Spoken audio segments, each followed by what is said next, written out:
been in this library for 6 hours. I'm out of snacks and energy. Plus, I just realized I forgot to put deodorant on. Oh, girl, you're a mess.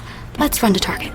Let's RTT. We'll grab some protein chips, body spray, and deodorant. And we get 20% off with Target Circle so we can get those great face masks for our self-care Sundays. I love an SCS. Let's get out of here. College students get 20% off their next purchase with Target Circle. Subject to terms. Visit target.com/circle for more details. The award-winning American Airlines Advantage program rewards more than travel. It takes your whole life to new heights. Earn miles when you fly, as well as with thousands of your favorite brands. And then redeem those miles for flights, upgrades, and experiences worldwide. Advantage members also enjoy earlier boarding and free high-speed Wi-Fi in flight. Join for free and start earning towards your next adventure at aa.com/Spotify.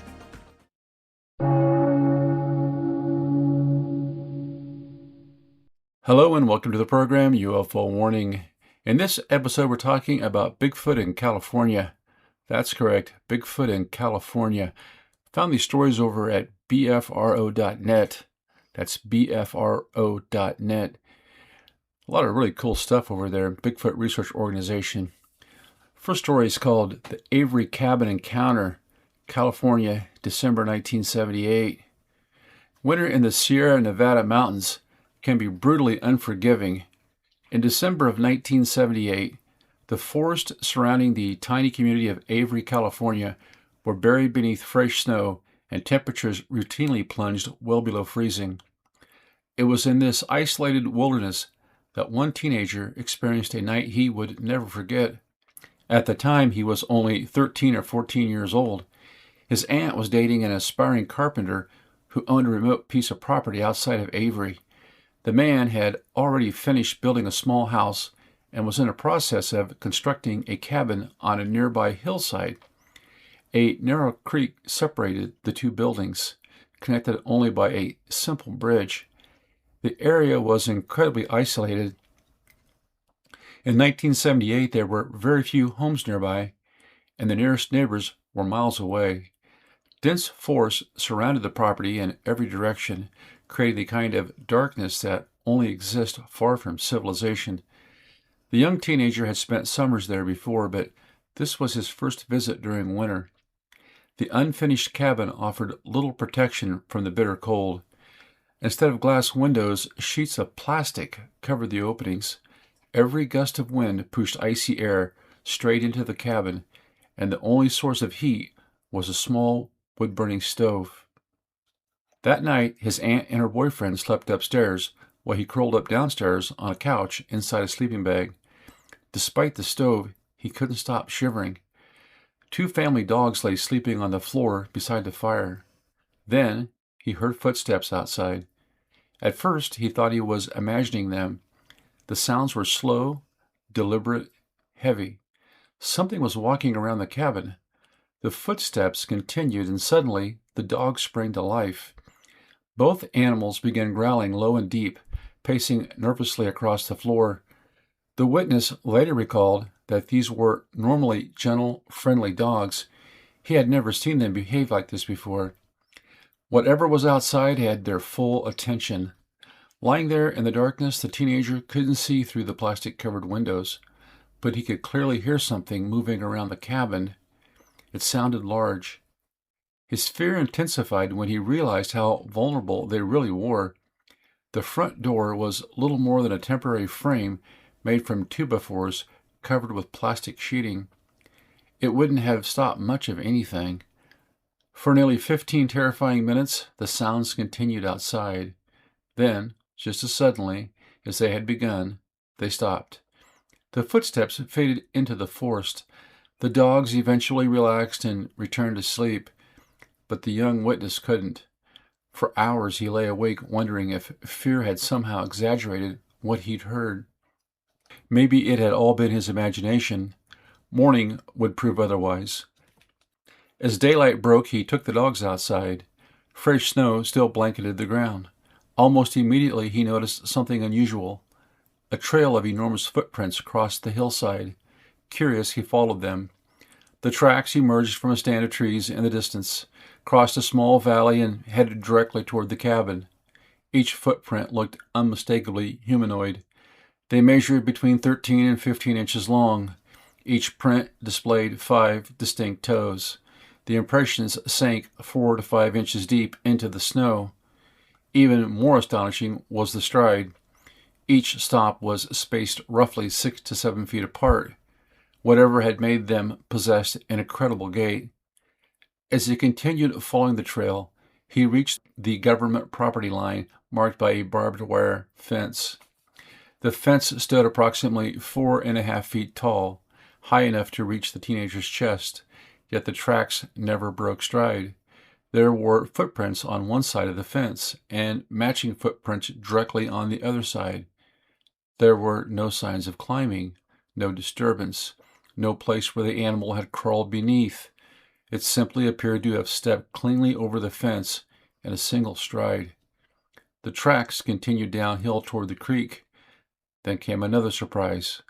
The footprints stopped at the creek's edge, only to begin again on the opposite bank. The creek measured between 7 and 8 feet across. There were no prints in the water, no evidence of crossing. Whatever made the tracks appeared to have jumped the entire creek in one effortless leap before continuing up the opposite hillside and disappearing into the forest. Excited by what he'd found, the teenager rushed back to wake his aunt and her boyfriend. Neither wanted to crawl out of bed into the freezing morning air. They never saw the tracks. Only a short time later, heavy snow began falling again. Within hours, every trace of the mysterious visitor had vanished beneath a fresh blanket of snow. Over the following weeks, he shared the story with several local residents. Instead of laughing, many nodded knowingly. Some told him that strange screams and eerie wailing had been heard throughout the area for years. Drivers occasionally stopped along lonely mountain roads, convinced they were hearing emergency sirens somewhere in the distance. But when they stepped out of their vehicles, the forest was silent. There was no police car, no people, only darkness. For decades, the witness kept the experience mostly to himself, sharing it only with close friends and family for fear of ridicule. Yet the encounter sparked a lifelong interest in the Bigfoot mystery. More than 20 years later, he returned to the property. The original owner still possessed the land, and investigators later confirmed through county property records that it was indeed the same location described in the report. Looking back, the witness believes whatever walked past the cabin that freezing December night never intended to attack anyone. Based on the footprints, it appeared to be simply passing through the area. Still, he has often wondered whether the 2 alert dogs changed its mind. One thing has never changed in his memory. The fear he felt that night was absolutely real. I guess I could see that. Just imagine being a 13, 14-year-old kid laying there in the middle of the high Sierras like that, in a cabin with Bigfoot just outside the doorway, and nothing but a piece of plastic between you and it. What a great story. Next Bigfoot story is the Spicer Reservoir encounter, 1977, also in California. The Sierra Nevada mountains have long been home to stories of strange creatures lurking deep within the forest. Vast stretches of wilderness remain largely untouched, where towering pines, granite cliffs, and rushing rivers create the perfect landscape for mysteries to hide. In the summer of 1977, one young couple ventured into that wilderness looking for nothing more than a peaceful camping trip. Instead, they came away convinced they had spent nearly 2 days being watched by something they couldn't explain. The primary witness had just graduated from high school. He was an Eagle Scout, an accomplished athlete, and had recently been recruited to play football at the University of California. Confident in his outdoor skills, he planned a camping trip to impress his new girlfriend, who loved spending time in nature. Their destination was the remote wilderness surrounding Spicer Reservoir in Calaveras County, California. After leaving Highway 4 near Bear Valley, they traveled several miles down an isolated logging road that wound deep into the mountains. Crossing a small bridge over the Stanislaus River, they eventually reached the dam at Spicer Reservoir. From there, they hiked roughly a mile downstream and established camp beside the river. The area was incredibly isolated. It was the middle of the week, and based on his years of experience as a Boy Scout, The witness knew very few people ever ventured into that part of the forest. As he set up camp, his girlfriend wandered into the river to fish. A short time later, she called out to him. She had just seen someone crossing the river upstream. The figure appeared to be coming from the opposite bank, and she assumed the person would eventually pass by their campsite along the trail. But no one ever appeared. No footsteps, no voices, nothing. The mysterious figure simply vanished. The couple eventually forgot about it and enjoyed an otherwise peaceful evening. The next morning, they decided to move to another location a few miles away along the Stanislaus River. They parked near a small bridge and followed what looked like an old fishing trail until the terrain became nearly impossible to navigate. Dense pine trees and massive granite boulders blocked further progress. There, in a small clearing about 20 yards from the river, they pitched their tent. Behind the tent lay a dry creek bed bordered by enormous boulders and clusters of young pine trees. It seemed like the perfect place to spend the night. As darkness settled over the mountains, they built a campfire beneath the clear, moonlit sky. Far in the distance, thunder echoed through the valleys. The witness assumed one of the Sierra's isolated summer storms was rolling in. Then the screaming began. It came from somewhere upstream. Long, powerful screams echoed through the forest. They continued on and off for nearly 30 minutes. This episode is brought to you by Claude by Anthropic. Claude is the AI for minds that don't stop at good enough. It's the collaborator that actually understands your entire workflow and thinks with you. Whether you're debugging code at midnight or strategizing your next business move, Claude extends your thinking to tackle the problems that matter and finds connections you might have missed. For problems worth solving, get started at claude.ai/Spotify. This episode is brought to you by San Pellegrino Ciao. A gift from Italy to your home. San Pellegrino Ciao is a flavored sparkling water made with real fruit juice, finished with a pinch of Sicilian salt for a perfectly balanced taste. So which flavor will you choose? Peach, lime, blood orange, cherry, or maybe the all-new limoncello? Crafted in Italy with 0 grams of added sugar. San Pellegrino Ciao. Buy it now. Having spent years in the outdoors, the witness tried to explain the sounds away. Perhaps it was an injured cow. He knew cattle occasionally wandered through the high country during the summer months. It wasn't comforting, but it seemed like the most reasonable explanation. Eventually, the screams stopped. The couple crawled into their sleeping bags and fell asleep. Only a few hours later, the approaching storm woke them up. The witness climbed out briefly to move a few belongings inside the tent before the rain arrived. Once back inside, he remained awake, listening to the forest. Then he heard footsteps. Not the quick scurrying of a deer, not the cautious movements of a bear. 2 heavy footsteps, then silence, a pause, then 2 more. Each step landed on the rocks of the dry creek bed directly behind their tent. His heart immediately began racing. Only a short time earlier, the horror film Friday the 13th had been released, and his imagination instantly convinced him that another person was stalking them in the darkness. Trying not to panic or wake his girlfriend, he slowly turned toward the small mesh window at the back of the tent. Outside, barely visible in the moonlight, he saw it. A massive, dark silhouette. The figure stood among the trees before deliberately moving forward. Always 2 heavy steps, then another pause. Again, 2 more steps. The enormous figure slowly passed behind the tent and continued toward the river. Neither camper made a sound. They simply listened. Then the silence exploded. Something entered the river with heavy splashes. Immediately afterward came the same terrifying scream they had heard earlier that evening, only now it was much closer. The witness would later describe it as a loud, high-pitched scream, unlike anything he had ever heard in the wilderness. Then came the moment he has never forgotten. Heavy footsteps began moving directly back toward the tent, closer, closer, until they stopped, right outside the front door. The witness quietly reached for the only weapon he had, a hunting knife. Inside the tent, neither of them dared breathe. Who or what was standing only a few feet away? The silence stretched on. Then, without warning, the creature turned and ran. Its footsteps quickly disappeared into the darkness. The couple remained frozen inside the tent until the first light of dawn appeared over the mountains. Neither wanted to leave the safety of the tent during the night. As soon as daylight arrived, they packed their gear as quickly as possible. There would be no breakfast, no fishing, no second night in the wilderness. They loaded the car and drove home. Later, as they had talked about everything that had happened over those 48 hours, one detail suddenly took on a completely different meaning. The mysterious figure his girlfriend had seen crossing the river on the first day. She had assumed it was a fisherman, but something had seemed odd. The figure was dressed entirely in dark colors despite the intense summer heat. No fishing gear, no backpack, and despite believing it would eventually walk down the trail, it never appeared. Looking back, they began to wonder, had it ever been a person at all? The witness has never changed his account.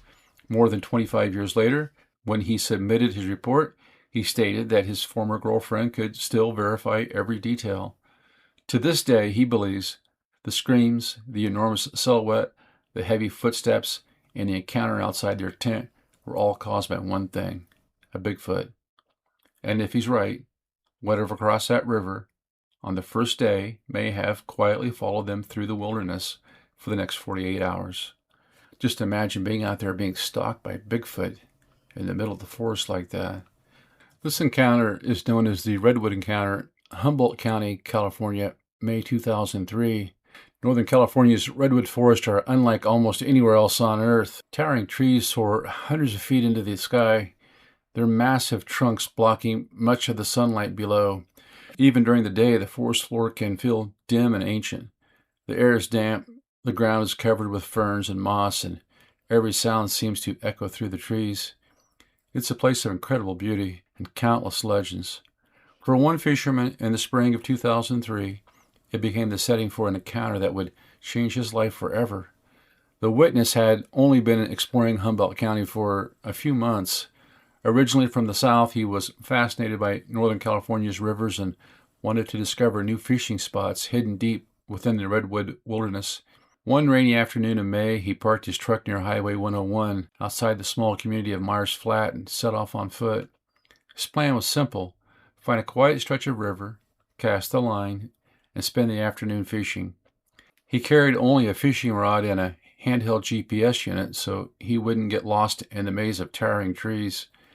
As he worked his way along the riverbank, the terrain became increasingly difficult. Thick vegetation, slick rocks, and fallen trees slowed his progress, but after nearly 45 minutes of hiking, covering roughly 2 miles, he spotted what looked like the perfect location: a calm section of water where the current slowed. But before he reached it, he noticed something. Roughly 75 yards ahead, standing near the creek, was a dark shape. At first, he assumed it was an old tree stump. After all, he accidentally left his glasses back in the truck.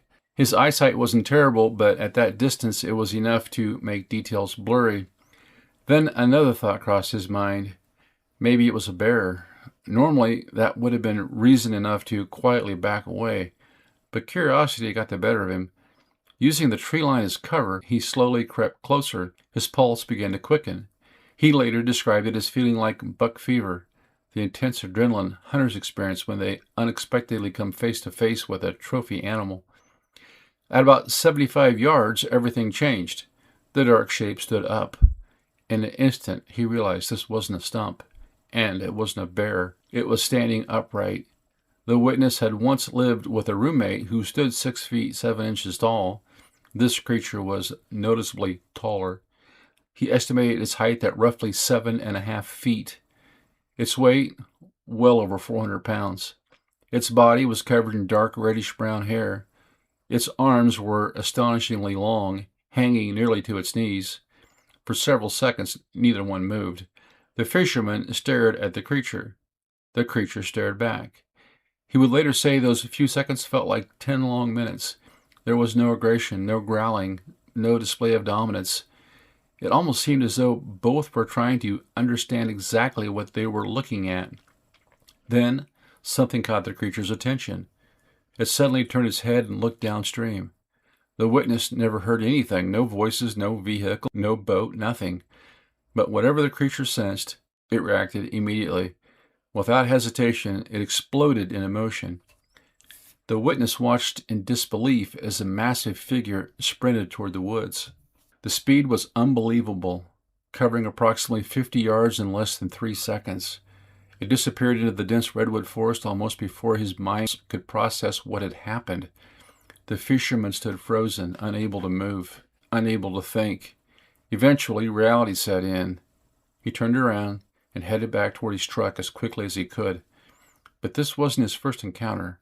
Only weeks earlier, in April of 2003, he had experienced another sighting in nearly the same area, an event involving a large creature crossing in front of his vehicle. At the time, he struggled to believe what he'd seen. Now, there was no denying it. According to the witness, this second encounter shook him even more than the first. He later admitted it made him physically sick to his stomach. He couldn't stop replaying those silent seconds when the creature stood there studying him. Investigators who later interviewed the witness found him to be sincere and consistent. He described the creature as having an unusually long torso, powerful shoulders, enormous muscular arms and legs built with massive thigh muscles. Its proportions didn't resemble a human athlete. They appeared different, more powerful, more efficient. But what impressed him most wasn't the creature's size, it was its speed. He insisted it could run at least twice as fast as the best human athletes. In fact, he became so overwhelmed during the encounter that he abandoned his fishing rod where he stood and fled back to his vehicle. He didn't return for it until 2 months later, bringing a friend with him. Remarkably, the fishing rod was still lying exactly where he had dropped it. The experience changed him. Instead of trying to forget what he'd seen, he became determined to learn more. He purchased better outdoor equipment, began researching Sasquatch reports, and planned additional trips back into the redwood forest, hoping to understand the creature that had silently watched him from across the creek. The investigator who interviewed him reached an unusual conclusion. He remarked that seeing one Sasquatch is already incredibly rare. Seeing two is like winning the lottery twice. The witness didn't see it that way. He said the encounters had left him deeply unsettled. More than anything, he wanted answers, because somewhere beneath the towering redwoods of Northern California, something enormous had stood only 75 yards away. Jimmy Conrad here, your favorite former U.S. men's national team player, and I have something to put on your radar. The core short from Viore. Because after getting my first pair, I was hooked. They work for everything that I like doing. Soccer, tennis, hoops, mountain biking, hiking, lifting weights, swimming, Pilates. It truly is one short, every sport. And I'm going to be honest, they're unbelievably comfortable, which is why I wear them doing everything else like running errands, hanging with friends and family, or lounging around the house. They are designed to work for whatever your day throws at you. And that's because Viore is an investment in your happiness. For our listeners, they're offering 20% off your first purchase. So head to viore.com/footy. That's VUORI.com/FOOTY. Exclusions apply. Visit the site for full details. So again, head over to viore.com/footy and make it happen. Pay's checkout is offered by your banks and credit unions. So when you shop online at participating merchants, your cards appear in one place, ready to use and kept up to date. And the best part, your actual card number isn't shared when you check out, because boundaries are healthy, like no work emails after 6. One small step for boundaries, one big leap for checkout. Pay's, it checks out. Activation required. See Pays.com to learn more. Terms and conditions apply. Looked him directly in the eyes, and then vanished into the forest with a speed that still defies explanation.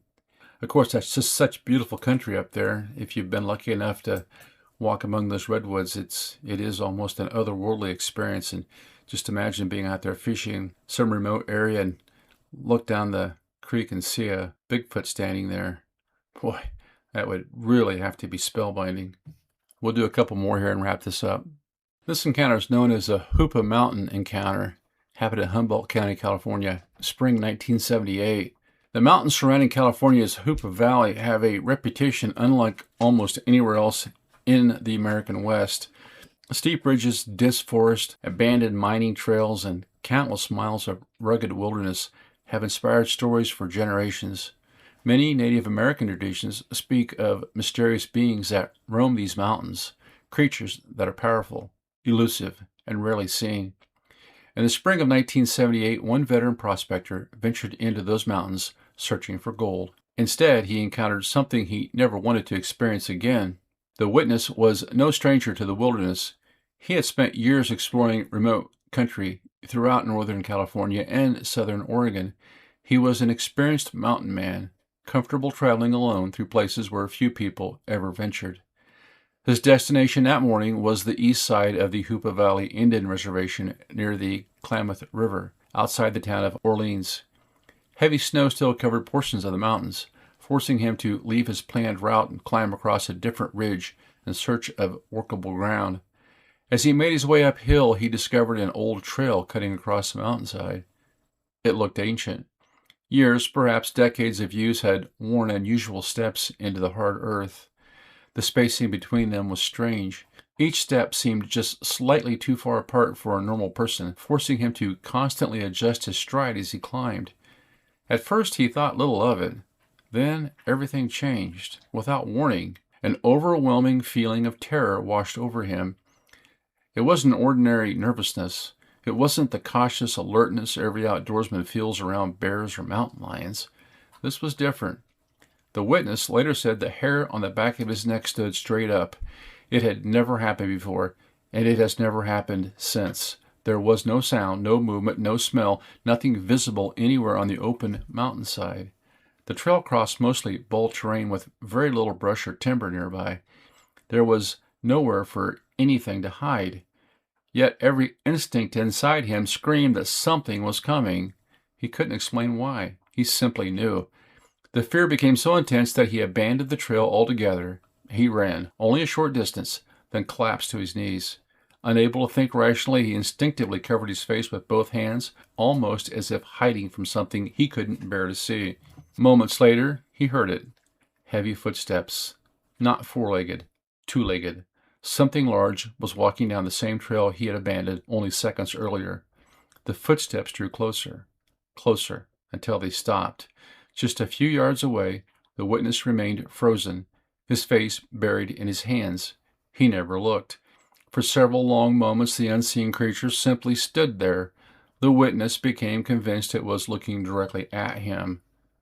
Not attacking, not growling, simply watching. Then, just as quietly as it had arrived, the footsteps began again.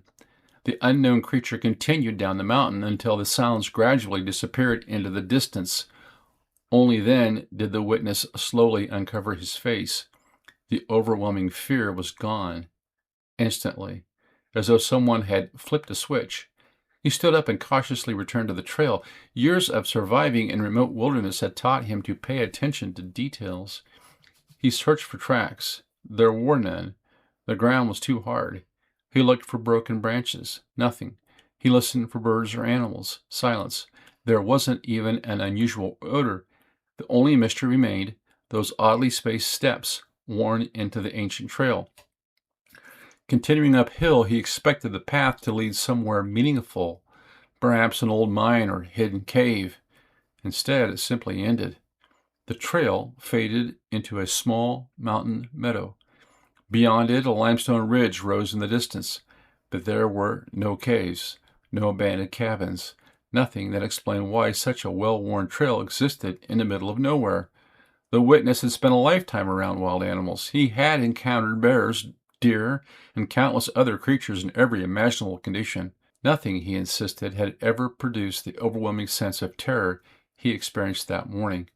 He became convinced he had encountered a Sasquatch. Not because he saw one, he didn't. Not because he found footprints, he couldn't. But because of something much harder to explain, an overwhelming instinct, a feeling so powerful that it forced an experienced outdoorsman to flee from an empty trail before anything ever came into view. Later in life, while living in southern Oregon, the witness heard numerous stories from longtime residents about mysterious creatures inhabiting the mountains. Hunters told him that trained bear dogs refused to pursue them, choosing instead to hide behind their owners with their tails tucked between their legs. A young girl reported seeing one cross a lonely road at dusk before disappearing into the trees. On separate occasions, the witness himself heard strange vocalizations deep in the wilderness. One came from the Illinois River in Oregon. Another echoed from California's Preston Peak region. He described both sounds the same way, exactly like the call of a great ape. Years later, a BFRO investigator interviewed the witness in detail. The investigator found him sincere, knowledgeable, and highly experienced in remote wilderness travel. Because the witness never actually saw the creature, the encounter was classified as a Class B report. But the investigator admitted one thing. The witness genuinely believed something large had walked within only a few yards of him that day. Whether that unseen presence was an undiscovered primate or something else entirely, one question remains. What was powerful enough to make a seasoned mountain man, someone who feared neither bears nor isolation, drop to his knees, cover his eyes, and wait in absolute silence for it to pass? What indeed, huh? What a story. We'll do one last one here. This last sighting that we're talking about is titled The Cry in the Darkness, Klamath River, California, August 1997. Northern California's Klamath River winds through some of the most remote wilderness in the state. Towering forests, steep mountain slopes, and endless miles of untamed country have made this region legendary among hunters, prospectors, and Bigfoot researchers alike. Highway 96 follows the river through the heart of Klamath National Forest, where stories of strange encounters have circulated for generations. In the late summer of 1997, two forestry workers experienced something along that river they still struggle to explain. At the time, the witness was working as an intern conducting surveys for the U.S. Forest Service, along with a field partner named Ben. She spent nearly every day interviewing campers, fishermen, and visitors about federal land issues. Most nights they slept outdoors. Camping in remote locations had become routine. One evening in August, after spending the day surveying visitors at the campground along the Klamath River, they decided to find a quieter place to spend the night. They discovered an undeveloped campsite just off Highway 96. The location seemed perfect. A parking lot overlooked wide sandbars stretching down to the river. Behind the campsite, the hillside climbed sharply toward the highway, covered in thick layers of dry oak leaves, scattered pines, and dense brush. The pair cooked dinner on a small camp stove. They didn't build a fire. The evening was calm, clear skies, cool mountain air. By around 10 o'clock, both had settled into their sleeping bags and drifted off to sleep. Then, sometime around midnight, a sound shattered the silence. Step, drag, step, drag. The witness woke instantly. At first, she thought someone was hiking down the hillside. The footsteps were unmistakably bipedal, but something was wrong. Whoever or whatever was moving sounded as though one leg was injured. Each step was followed by the scraping of a foot dragging through nearly a foot of dry oak leaves. The sound echoed through the darkness. Her partner quietly whispered, "Are you awake?" Yes. Neither of them moved. For a few moments, they simply listened. The footsteps continued, slowly, steadily, coming closer. The witness assumed that it had to be a person, perhaps an injured hiker, or maybe someone wandering through the woods at night. Concern quickly gave way to caution. She reached for the only weapon she had, a knife, then grabbed her flashlight. As the strange footsteps approached, she suddenly switched on the beam and aimed it toward the hillside. Whatever it was continued toward them, closer, closer, until it reached a point roughly 20 to 30 feet above their campsite. Then the walking stopped. What happened next has remained with both witnesses ever since. A deep, guttural sound emerged from the darkness. It wasn't a scream, it wasn't a growl. The witness later struggled to describe it. She called it an inward cry, a strange combination of a moan, a whimper, and a desperate plea. It sounded almost as though something was crying for help. The eerie vocalization continued for nearly a half a minute, loud, raw, emotional. Unlike anything either camper had ever heard, they remained absolutely still. Neither spoke, neither dared move. The unseen creature seemed to remain on the hillside just above them. Minutes passed, then an hour, then another. The witness later admitted that despite her racing heartbeat and Overwhelming adrenaline, exhaustion eventually took over. Sometime before dawn, she fell asleep. Suddenly, she awoke again. A tremendous splash erupted from the river directly below their campsite. It sounded as though something enormous had entered the water. Then silence. Morning finally arrived. With daylight providing a measure of confidence, the two carefully searched the area. They found no footprints in the sand, no obvious tracks, no broken branches, only faint scrapes and drag marks scattered through the blanket of leaves on the hillside where the sounds had originated. Both witnesses discussed every possibility they could imagine. A bear? No. The footsteps had clearly been on two legs. A mountain lion? Impossible. A human? Nothing about the sounds or the strange vocalizations matched anything they had ever heard. After eliminating every explanation they could think of, they reached the same conclusion. Whatever had stood only a few yards above their campsite that night was unlike any known animal. Years later, the witness spoke with the Bigfoot Field Researchers Organization investigator for nearly 2 hours. Throughout the interview, her account remained consistent. She recalled the bizarre limping gait, the flashlight causing the footsteps to stop instantly, the creature moving only when darkness returned, and most of all, that haunting cry. She described it not as a roar or a threat, but as the sound of something injured, something vulnerable. Almost as though it had deliberately approached the campsite looking for help. The investigator found her account sincere, detailed, and highly credible. To this day, one mystery remains unanswered. What was making those slow step, drag footsteps through the leaves that August night? And what powerful creature vanished into the darkness, leaving behind only an unforgettable cry and a single enormous splash in the Klamath River? That's a cool one there. It does seem like sometimes these things are trying to make contact with humans, but it's almost like they're right on the edge, as if they want to communicate, but they can't. Or then again, maybe it was some kind of a trap. Who knows? Either way, what a great story. Hope you enjoyed the Bigfoot sightings today. I like to do this every so often. Kind of a fun little trip. Hey, if you like the program, don't forget to hit like, follow, subscribe. Doesn't cost a dime. Until next time, this is UFO Warning. Over and out.